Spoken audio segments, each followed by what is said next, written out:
Hi guys, स्वागत है आपका मेरे YouTube चैनल में। इस वीडियो में मैं आपको प्रिविलेजेस के बारे में बताने वाला हूँ। जैसा कि हम लोग जानते हैं, ऑरेकल डेटाबेस में एक साथ मल्टीपल यूज़र्स काम कर सकते हैं और कई सारे यूज़र्स होते हैं अलग अलग तरीके के काम करने के लिए। तो हर यूज़र के पास कुछ स्पेसिफिक परमिशंस होती हैं किसी भी टास्क को कंप्लीट करने के लिए। परमिशंस को प्रोवाइड करने के लिए किसी यूज़र को हम लोग ग्रांट कमांड का यूज़ करते हैं। किसी भी यूज़र को कोई भी जब भी परमिशन असाइन करनी होती है, और असाइन की गई परमिशंस को वापस लेने के लिए रिवोक कमांड का यूज़ होता है। प्रिविलेजेस बेसिकली दो तरीके के होते हैं, एक सिस्टम प्रिविलेज होते हैं, एक ऑब्जेक्ट प्रिविलेजेस होते हैं। सिस्टम प्रिविलेजेस हमारे जनरल कमांड प्रिविलेजेस होते हैं जो किसी ऑब्जेक्ट को क्रिएट करने, लॉगिन करने, किसी यूज़र को क्रिएट करने या किसी एग्जिस्टिंग ऑब्जेक्ट में चेंज करने के लिए यूज़ होते हैं। ऑब्जेक्ट प्रिविलेजेस किसी स्पेसिफिक ऑब्जेक्ट के लिए दिए जाते हैं। जैसे कि इस एग्जांपल में आप देख रहे हो, यहाँ पे एम्प्लॉयज टेबल पे सिलेक्ट करने का प्रिविलेज दिया जा रहा है। ये कोई जनरल डेटाबेस मेंटेनेंस या मैनेजमेंट कमांड नहीं है, ये किसी ऑब्जेक्ट पे एक स्पेसिफिक टास्क करने का प्रिविलेज दिया गया है। उसी तरह इंसर्ट, डिलीट या किसी प्रोसीजर पे एग्जीक्यूट करने का एक कमांड एक स्पेसिफिक ऑब्जेक्ट पे दिया जा रहा है, तो इसे हम लोग ऑब्जेक्ट प्रिविलेज कहते हैं। मैं आपको इस स्लाइड के थ्रू समझाने की कोशिश करता हूँ। जैसे यहाँ पे हमारे पास दो यूज़र हैं, एक एडमिन यूज़र है जो कि एक जिसके पास पावर है किसी दूसरे यूज़र को प्रिविलेजेस देने के। एक यूज़र है हमारा स्टीव, जिसने डिमांड किया है कि hey admin, I can't log in, please help. Admin ने उसकी इस रिक्वेस्ट पे उसे एक क्रिएट सेशन का प्रिविलेज दिया, जिससे वो लॉगिन करने में पॉसिबल हुआ। और Steve said, thanks, I have logged in. Then Steve said, I want to create a table, please permit. Admin ने इस रिक्वेस्ट को क्रिएट टेबल परमिशन देके उसे कंप्लीट किया। ये दोनों प्रिविलेजेस सिस्टम प्रिविलेजेस हैं, क्योंकि यहाँ किसी ऑब्जेक्ट का नाम नहीं आ रहा है। तो स्टीव ने थैंक्स किया एडमिन यूज़र को। मैं ऑब्जेक्ट प्रिविलेज को इसी तरीके से समझाने की कोशिश करता हूँ। यहाँ पे स्टीव जो हमारा यूज़र था जिसके पास प्रिविलेजेस मिले, उसने उन प्रिविलेजेस की हेल्प से कुछ टेबल्स बनाई, एम्प्लॉय और उस एम्प्लॉय पे सिलेक्ट का प्रिविलेज। गाइज, यहाँ बहुत इंपॉर्टेंट है समझना कि यहाँ पे एक स्पेसिफिक ऑब्जेक्ट का नाम आ रहा है, तो ये एक ऑब्जेक्ट प्रिविलेज हुआ। ये प्रिविलेज उसने किसको दिया? मार्क को। इसी तरह इंसर्ट ऑन डिपार्टमेंट्स का जो टेबल है उस पर इंसर्ट का प्रिविलेज मार्क को दिया। तो अब मार्क के पास इन दो टेबल्स पे प्रिविलेज हैं, बट क्या मार्क इन दोनों प्रिविलेज को टिम यानी तीसरे थर्ड यूजर को दे सकता है? Then answer is no, not right now. अगर मार्क चाहता है कि वो ये प्रिविलेज टिम को दे, तो उसके पास इन टेबल्स पे जो प्रिविलेज हैं वो विद ग्रांट ऑप्शन होने चाहिए। यानी आगे फॉरवर्ड करने के लिए स्टीव ने जो प्रिविलेज दिया एम्प्लॉय टेबल पे सिलेक्ट करने का, वो विद ग्रांट ऑप्शन देना होगा। मैं इस फिगर के थ्रू समझाने की कोशिश करता हूँ। स्टीव ने ग्रांट किया select on employees to Mark with grant option. This time this is possible. Mark के पास एम्प्लॉय टेबल पे सिलेक्ट के प्रिविलेज हैं और वो आगे टिम को दे सकता है, क्योंकि ये प्रिविलेज विथ ग्रांट ऑप्शन दिया गया है और ये प्रिविलेज एम्प्लॉयज को उसने कैरी फॉरवर्ड किया। अब स्टीव अगर रिवोक करता है मार्क से सिलेक्ट का प्रिविलेज, तो वो वहाँ से तो चला ही जाएगा, साथ ही साथ वो टिम से भी चला जाएगा। ऑटोमेटिकली जो भी इनहेरिटेड परमिशंस होंगी वो सारी चली जाएंगी, राइट। इसी तरह सिस्टम प्रिविलेज होता है। सिस्टम प्रिविलेज में ग्रांट ऑप्शन नहीं आता है, विथ एडमिन ऑप्शन आता है। दोनों का काम सेम होता है। तो स्टीव ने ग्रांट किया create table to Mark but with admin option. That means Mark के पास क्रिएट टेबल प्रिविलेज आ गया और उसने आगे टिम को दे दिया, तो टिम के पास भी क्रिएट टेबल का प्रिविलेज आ गया। सिमिलरली रिवोक किया स्टीव ने वो प्रिविलेज मार्क से, तो वो प्रिविलेज ऑटोमेटिकली टिम से भी वापस ले लिया जाएगा। ओके गाइज, इसी पूरे सिनेरियो को मैं आपको कमांड के थ्रू समझाने की कोशिश करता हूँ। तो हम लोग एसक्यूएल प्लस प्रॉम्प्ट पे हैं, हम लोग कनेक्ट कर लेते हैं एक डीबीए से, सिस डीबीए से। ओके, सबसे पहले हम एक ऑल्टर करेंगे सेशन, क्योंकि हमें एक यूज़र क्रिएट करना है और हम चाहते हैं यूज़र क्रिएट जो करें उसमें हम कोई प्रीफिक्स न लगाएं, सी हैश न लगाना पड़े। तो हम लोग को एक पैरामीटर चेंज करना पड़ेगा सेशन लेवल पे, Oracle script equal to true. Okay, हम लोग यहाँ पे क्या करेंगे, create user, user name Steve identified bye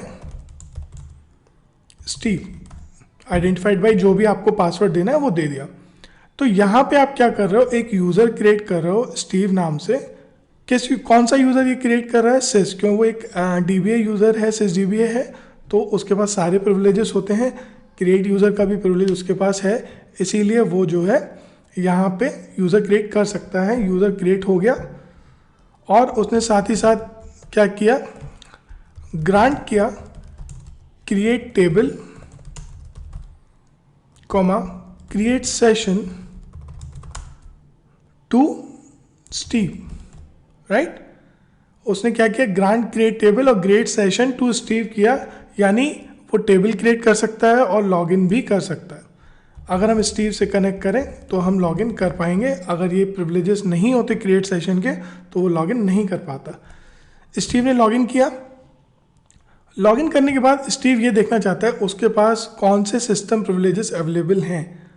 अभी हम देख सकते हैं सिस यूज़र ने एक नया यूज़र स्टीव बनाया और उसको 2 सिस्टम प्रिविलेज दिए हैं, और स्टीव चाहता है लॉगिन करने के बाद कि उसके पास कौन कौन से प्रिविलेज हैं। तो आपके पास एक डिक्शनरी व्यू होता है जिसे मैं डिस्क्राइब करूंगा, user underscore sys underscore privs, sys stand for system, right. तो यहाँ पे कुछ कॉलम है, तो हम इनका सबसे पहले फॉर्मेट सेट कर लेते हैं कॉलम, क्योंकि इनका जो साइज़ है बहुत ज़्यादा है, तो जब हम इन्हें सेलेक्ट करेंगे तो ये बहुत बड़ा आएगा, इसीलिए हम इनका फॉर्मेट सेट कर लेते हैं। यूज़र नेम 20 कैरेक्टर्स में आए, प्रिविलेज भी 20 कैरेक्टर में आए, और एडमिन ऑप्शन के साथ दिया है कि नहीं ये कॉलम जो है ये भी 10 कैरेक्टर्स में आए। ओके, तो हम लोग क्या करते हैं, select user name privilege admin option from user underscore sys underscore privs. Guys, ये डिक्शनरी व्यू क्यों देख रहे हैं हम, स्टीव से लॉगिन करने के बाद हम ये देखना चाहते हैं कि स्टीव के पास कौन कौन से प्रिविलेज हैं, तो हम इस डिक्शनरी व्यू का यूज़ करेंगे। ओके, प्रिविलेज कॉलम को थोड़ा सा बड़ा कर देते हैं, column privilege format A50। Okay, now you can see कि स्टीव के पास कौन कौन से प्रिविलेज हैं, create table and create session. Obviously वो लॉगिन कर पाया, तो क्रिएट सेशन जो प्रिविलेज है वो इम्पैक्ट में है। हम एक क्रिएट टेबल करने की कोशिश करते हैं, create table sample ID int, एक कॉलम हमने आईडी दिया और एक कॉलम हमने दिया varchar। ओके, टेबल तो बना ली बट वो इंसर्ट नहीं कर पाएगा। क्यों नहीं कर पाएगा मैं बताता हूँ आपको, एक नाम दे देते हैं मीनिंगफुल यहाँ पे। ओके, तो अब स्टीव यूज़र लॉगिन करके उसने टेबल क्रिएट कर लिया, यानी उसके पास क्रिएट टेबल का प्रिविलेज जो है वो इम्पैक्टफुल है, बट वो रिकॉर्ड इंसर्ट नहीं कर पाएगा। उसका रीज़न ये है, जब टेबल क्रिएट होती है और उसमें जब कोई रिकॉर्ड डाला जाता है, रिकॉर्ड डालते वक्त उसे कुछ स्पेस चाहिए होता है टेबल स्पेस में।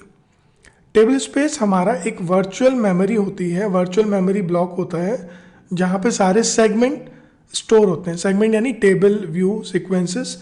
तो इसके पास कोई स्पेस है नहीं इस वक्त, तो यहाँ पे एक एरर आएगी कि no privileges on table space users, users नाम का एक टेबल स्पेस यहाँ पे है। इस केस में क्या करेंगे, हम लोग सिस यूज़र यानी as a sys DBA connect करेंगे और यूज़र को ऑल्टर करेंगे। हमारे यूज़र का नाम है स्टीव और हम उसे कोटा देंगे 10 MB का यूजर्स टेबल स्पेस पे, यानी इस टेबल स्पेस पे वो 10 MB का डेटा रख सकता है, स्टोर कर सकता है। Okay, alter user user name quota 10 MB on users, आप GB में भी दे सकते हैं, G लिख सकते हैं यहाँ पे। तो यहाँ पे हम वापस स्टीव से कनेक्ट करते हैं। ओके, स्टीव से कनेक्ट करने के बाद मैंने डिस्क्राइब किया अपनी टेबल को और इंसर्ट करने की कोशिश करते हैं। इस टाइम होपफुली वो एरर नहीं आनी चाहिए, तो हमारा कमांड एग्जीक्यूट हो गया और आप यहाँ पे डेटा देख पाए। ओके, तो स्टीव यूज़र को हमने क्रिएट टेबल का प्रिविलेज दिया, क्रिएट सेशन का प्रिविलेज दिया और एक टेबल स्पेस में हमने उसे कोटा दिया ताकि वो अपनी टेबल में डेटा स्टोर कर सके। ठीक है, अब हम लोग क्या करते हैं, वापस अपने सिस यूज़र से कनेक्ट करते हैं और एक नया यूज़र बनाते हैं। नया यूज़र बनाने से पहले हमको वापस सेशन ऑल्टर करना पड़ेगा, सेट। ये हम लोग क्यों कर रहे हैं? क्योंकि हम नहीं चाहते कि हमें यूज़र नेम के प्रीफिक्स में सी हैश लगाना पड़े, इसीलिए हमें इस पैरामीटर को ट्रू सेट करना होगा। ओके, तो हम एक नया यूज़र क्रिएट करते हैं, create user name mark, identified by mark. हम लोग चाहे तो कोटा यहीं पे दे सकते हैं या फिर आप बाद में भी ऑल्टर कर सकते हैं। क्रिएट यूज़र करते वक्त हमने कोटा दे दिया, यानी टेबल अगर उसके पास प्रिविलेज है क्रिएट करने का तो वो उसमें फ्रीली डेटा मार्क यूज़र डाल सकता है। ओके, ग्रांट करते हैं, पहले हम लोग स्टीव से कनेक्ट कर लेते हैं और कोशिश करते हैं कि स्टीव जो है ग्रांट करे क्रिएट टेबल का प्रिविलेज टू मार्क, बट ये कमांड एरर देगा। क्यों एरर देगा? मैंने आपको बताया था कि स्टीव के पास जो प्रिविलेज हैं, स्टीव के पास जो प्रिविलेज हैं वो विद एडमिन ऑप्शन नहीं है। हम यहाँ से देख सकते हैं अपने डिक्शनरी व्यू से।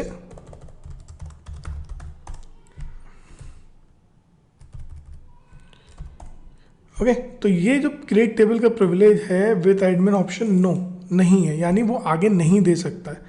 इन दैट केस हम क्या करते हैं, अपने सिस यूज़र से कनेक्ट करते हैं और रिवोक करते हैं क्रिएट टेबल का प्रिविलेज फ्रॉम स्टीव। ओके, तो यहाँ पे कंटेनर इक्वल टू ऑल देना होगा। ये क्यों दिया मैंने, ये मैं आपको बाद में समझाऊंगा, बट फिलहाल हमें ये समझना है हमने रिवोक किया क्रिएट टेबल का प्रिविलेज स्टीव से। ठीक है, रिवोक करने के बाद हमने उसे ग्रांट किया वापस, grant create table to Steve but this time with admin option. Okay, हमने वो क्रिएट टेबल का प्रिविलेज वापस स्टीव को दे दिया है। वापस हम स्टीव से कनेक्ट करते हैं और हम उस क्वेरी को रन करने की कोशिश करते हैं। देखिए यहाँ पे अब जो उसके पास क्रिएट टेबल प्रिविलेज है विद एडमिन ऑप्शन है, यानी ये प्रिविलेज वो आगे दे सकता है। ओके, तो क्या करेगा वो, grant create table to Mark, successfully executed. यहाँ पे मार्क ने स्टीव ने क्या किया, अपना क्रिएट टेबल का प्रिविलेज मार्क को दे दिया। ठीक, हम वापस सिस से कनेक्ट करते हैं, हमें ग्रांट करना होगा क्रिएट सेशन भी टू मार्क ताकि वो लॉगिन कर सके। कनेक्ट करते हैं मार्क से और देखते हैं उसके पास कौन कौन से प्रिविलेजेस हैं। तो उसके पास क्रिएट टेबल और क्रिएट सेशन के प्रिविलेज हैं मार्क यूज़र के पास, यानी वो टेबल जो है क्रिएट कर सकता है। टेबल का नाम दे दिया उसने EMP,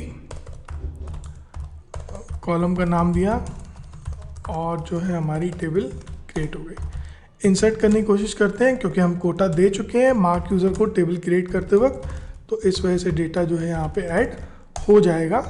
कमिट करते हैं और select all from table name कर दिया हमने।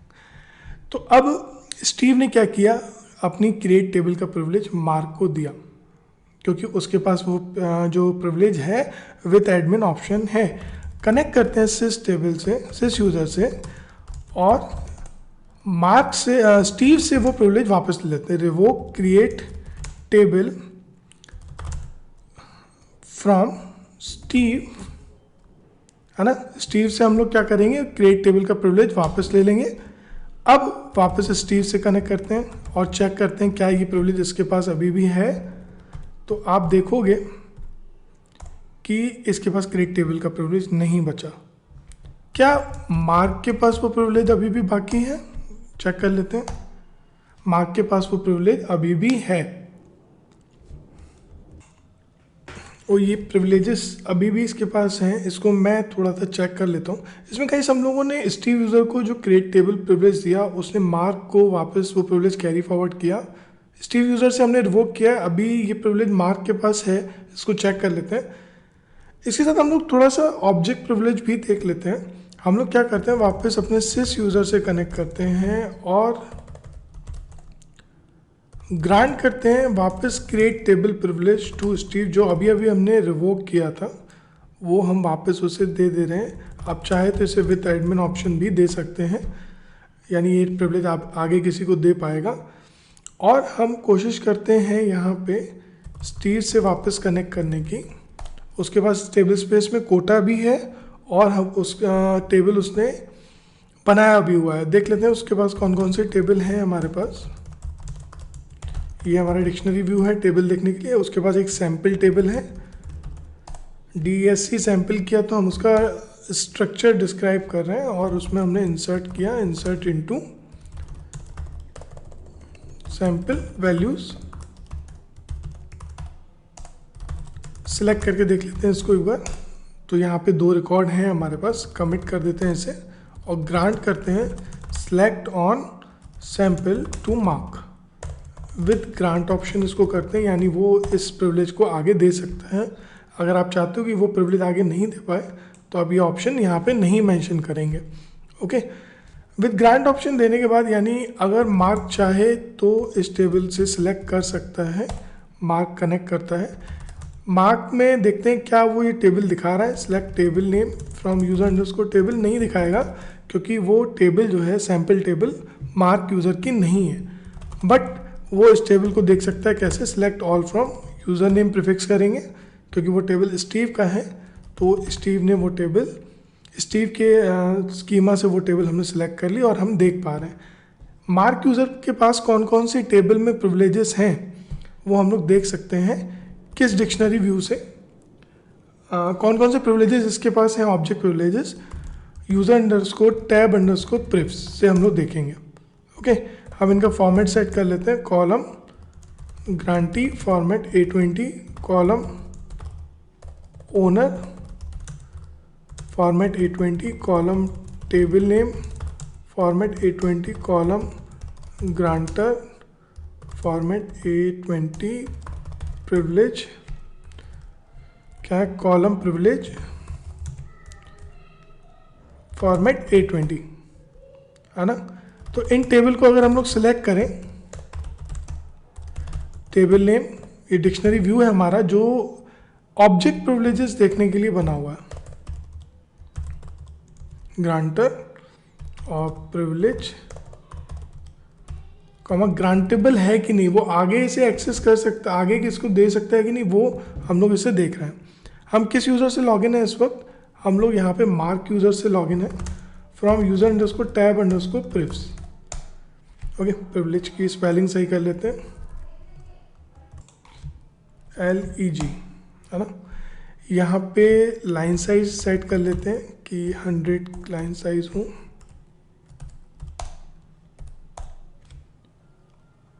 ओके, तो यहाँ पे कॉलम जो है ओनर जो है इसका फॉर्मेट थोड़ा और छोटा कर लेते हैं और इसी तरह टेबल नेम का भी फॉर्मेट और छोटा कर लेते हैं जिससे एक रो में हम रिकॉर्ड देख पाए। तो स्टीव ने क्या किया था, सिलेक्ट का प्रिविलेज दिया था। ओनर कौन है, सैम्पल टेबल का स्टीव, ग्रांटर भी वही है, उसने सिलेक्ट का प्रिविलेज दिया किसको, मार्क को, और विद ग्रांट ऑप्शन दिया यानी वो आगे इस प्रिविलेज को दे सकता है। ठीक है, तो हम एक काम करेंगे, एक थर्ड यूज़र और क्रिएट कर लेते हैं, टिम। यूज़र क्रिएट करने का प्रिविलेज SysDB के पास होता है। हम लोग सेशन ऑल्टर करेंगे, सेट ऑरेकल स्क्रिप्ट। ये काम हम सिर्फ इसीलिए करते हैं कि हमें C## उसमें प्रीफिक्स ना करना पड़े यूज़र नेम में। Create user Tim identified by, और गाइस तो ये टिम यूज़र बन गया है। हम इसे ग्रांट कर देते हैं क्रिएट सेशन टू टिम, तो जिससे टिम लॉगिन कर पाए। और हमने क्या किया, कनेक्ट किया मार्क यूज़र से, और हमें मार्क यूज़र के पास प्रिविलेज है सिलेक्ट करने के स्टीव टेबल पे, और वो विद ग्रांट ऑप्शन है यानी वो किसी आगे दूसरे यूज़र को दे सकता है। तो ग्रांट सेलेक्ट ऑन स्टीव की सैम्पल टेबल पे टू टिम यूज़र, कनेक्ट किया टिम से, और टिम ने कहा सिलेक्ट ऑल फ्रॉम स्टीव की sample table, that is possible. और वो ये भी देख सकता है, आप क्या देख सकते हो, यूज़र्स अंडरस्कोर टेबल्स में जो भी यूज़र की टेबल है, select table name from user underscore tables. जो ये व्यू वो दिखाता है कि इस यूज़र ने जो टेबल बनाई है कौन कौन सी हैं। तो हमारा यूज़र है टिम, उसने एक भी टेबल नहीं बनाई है, बट अगर हम यहाँ पे लिखते हैं ऑल अंडरस्कोर टेबल्स, ठीक है, तो वो डेटाबेस की काफ़ी सारी टेबल्स देख सकता है, इनमें से ये भी एक टेबल होगी, है ना, एक ड्यूअल टेबल भी है और वो टेबल भी होगी। मैं देख लेता हूँ, कॉलम टेबल नेम फॉर्मेट 820, है ना, यहाँ पे where table name equal to sample, है ना, देख सकते हो आप यहाँ पे सैम्पल टेबल आ रही है ना। तो ऑल अंडरस्कोर टेबल में नहीं, यूज़र अंडरस्कोर टेबल में नहीं आ रही थी क्योंकि वो टेबल इस यूज़र ने नहीं बनाई है, बट ऑल अंडरस्कोर टेबल में आ रहा है क्योंकि वो टेबल पे परमिशन है इस यूज़र के पास, है ना। उसका ओनर भले कोई और हो, हम यहाँ से ओनर भी सिलेक्ट करा सकते हैं, है ना। तो ये स्टीव यूज़र की टेबल है लेकिन इसके पास देखने का प्रिविलेज है। हम वापस स्टीव यूज़र से कनेक्ट करते हैं और हम रिवोक करते हैं वो privilege select on sample from mark, क्योंकि ये प्रिविलेज मार्क को दिए गए थे। तो जब हम मार्क से कनेक्ट करके देखेंगे तो मार्क के पास ये प्रिविलेजेस नहीं होंगे, है ना। हमारे पास डिक्शनरी व्यू था user underscore tab underscore prev, जिसके थ्रू हम ये देख सकते हैं कि किस यूज़र के पास कौन से ऑब्जेक्ट प्रिविलेज है। तो मार्क से वो प्रिविलेज चला गया है, ठीक है। हम मार्क से कनेक्ट करके ऑलरेडी हम कनेक्टेड हैं, कोशिश करें स्टीव की सैम्पल टेबल को एक्सेस करने का तो हम नहीं कर पाएंगे, राइट। इसी तरह टिम भी कोशिश करें सिलेक्ट ऑल फ्रॉम स्टीव की सैम्पल टेबल का, तो वो उससे भी रिवोक हो गया है। यानी अगर हमने पेरेंट से रिवोक किया, ग्रैंड पेरेंट ने पेरेंट से रिवोक किया, तो वो चाइल्ड से भी ऑटोमेटिकली रिवोक हो गया, ठीक है। गाइज, इस वीडियो में मैंने आपको ये दिखाया कि आप परमिशंस पे कैसे काम करते हैं। यहाँ पे बहुत इंपॉर्टेंट है कि आपको डिक्शनरी व्यूज़ की नॉलेज हो और उनके कॉलम के नाम आप डिस्क्राइब करके देखें और किस में किस तरह की इन्फॉर्मेशन है ये आपको पता होना चाहिए। इसीलिए डिक्शनरी व्यू बहुत इंपॉर्टेंट होते हैं। नेक्स्ट वीडियो में मैं आपको रोल्स के बारे में पढ़ाने वाला हूँ। रोल जो है कलेक्शन ऑफ प्रिविलेजेस होता है, तो प्रिविलेजेस का ही एक इनहेंस थोड़ा सा और आगे पढ़ेंगे प्रिविलेजेस को। इस वीडियो के लिए इतना ही। Thanks for watching.